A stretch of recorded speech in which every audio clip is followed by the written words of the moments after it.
নমস্কার বন্ধুগণ, আমি আশিক সরকার চলে আসলাম 2024 সালে। এখনও যে Honda Scott made in Japan Honda Scott গাড়ির পিস্টন লাগিয়ে আমরা কাজ করতে পারবো এরকম কখনো ভাবতেই পারি নাই যে এখনকার সময়েও কেউ আইসা বলবো দাদা আমার গাড়িটা একটু কাজ করে দেন, রিং পিস্টন পাল্টে দেন। তো দেখতে পারতেছেন পিস্টন কিভাবে সিজ করছে, খুব বাজে হাল। তো এই জন্য গাড়ি কোনো কম্প্রেশন নাই। তো কম্প্রেশন না থাকলে যেহেতু এটা আপনার অটো ক্লাসে চাপ দিলে ক্লাস হয়, তো এই দিক দিয়া কাস্টমারের যদি কম্প্রেশার না থাকে গাড়ির টুনিং থাকবে না, স্টার্ট থাকবে না, একাধিক কিক নেবে। তো এইগুলোর উপর নির্ভর করে রিং পিস্টন লাগাবো। তো খুব একটা মজার জিনিস আমরা দেখতেছি যে হোন্ডা স্কট ফিফটি গাড়ি রিং পিস্টন 2024 সালে আসলে লাগাতে পারবো, আমরা ভাবতে পারি নাই। এটার লাইনারটা সিলিন্ডার সম্পর্কে যদি বলি আপনারা অবাক হয়ে যাবেন। দেখেন, আমি দেখাচ্ছি আপনাদেরকে যে এখনকার সময়েও হোন্ডা 50 সিলিন্ডার এত সুন্দর পিস্টন সিজ করছে, কিন্তু স্লিপে এত পরিমাণ দাগ হয় নাই। এটা একটা বিশাল বিষয়, একটু বুঝতে চেষ্টা করেন। দেখেন কত সরু একটা চিকন, যেমন পিস্টন তেমন তার সিলিন্ডারের স্লিপ। দেখেন কত সুন্দর রয়েছে, এখনও কত সুন্দর রয়েছে। আরও যদি দেখাই দেখেন টাইমিং চেনের যে স্পকেট এখনও নিখুঁত।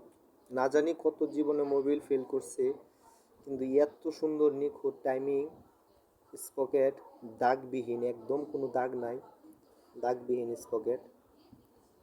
তো এগুলা দেখে আসলে আমি মুগ্ধ হয়ে গেছি জিনিসটা। আপনি দেখতে পারবেন যদি হেডের সিট গার্ডগুলো দেখাই, দেখেন এগুলোর কি অবস্থা, কত সুন্দর এখনো রয়েছে। দেখতে পারতেছেন কত সুন্দর, খুব স্মুথলি জিনিসটা একজন ভালো লোকেই চালাইছে। ক্যামটা পাল্টানো হয়েছিল, তাও বিগত 4 বছর আগে ক্যামটা পাল্টানো হয়েছিল, আমি ফিটিং দিছিলাম অনেক আগে। যদি দেখাই ক্যাম রুকারগুলো দেখেন কত সুন্দর ভিতরে।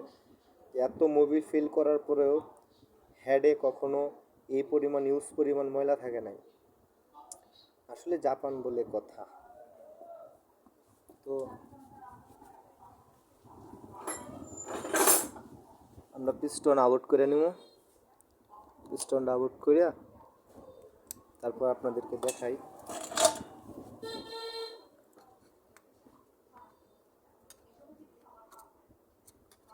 খুব হার্ড হয়ে গেছে।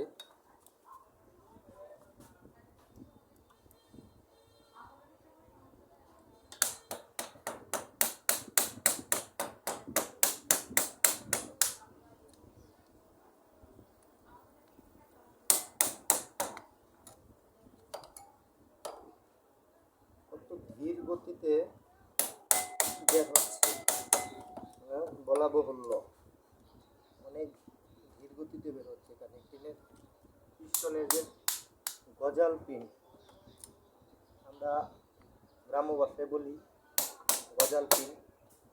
তো পিস্টনের গজাল পিনটা দেখতে পাচ্ছেন কত হার্ড, একাধিক হার্ড।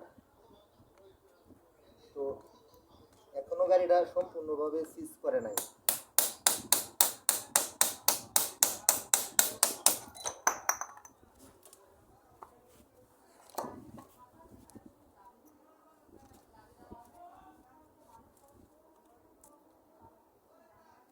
আমাদের পরিশেষে সেই যে হীরামণি মুক্ত বর্তমান 2024 সালের এমন গাড়ির কাজ ভাবতে পারেন, আগেও বলছি এখনো বলি। দেখেন তার অবস্থান, খুব বাজে হাল। জানি না কত দোকান ঘুরতে হবে তাকে ক্রয় করার জন্য। তো আসলে এটা আমি মন থেকে চাইছিলাম যে একটা 50 গাড়ি খুলে ভিডিওটা ইউটিউবে দেখানোর জন্য। তো ভালো লাগলে প্লিজ একটা সাবস্ক্রাইব করে দিবেন, ফলো দিবেন।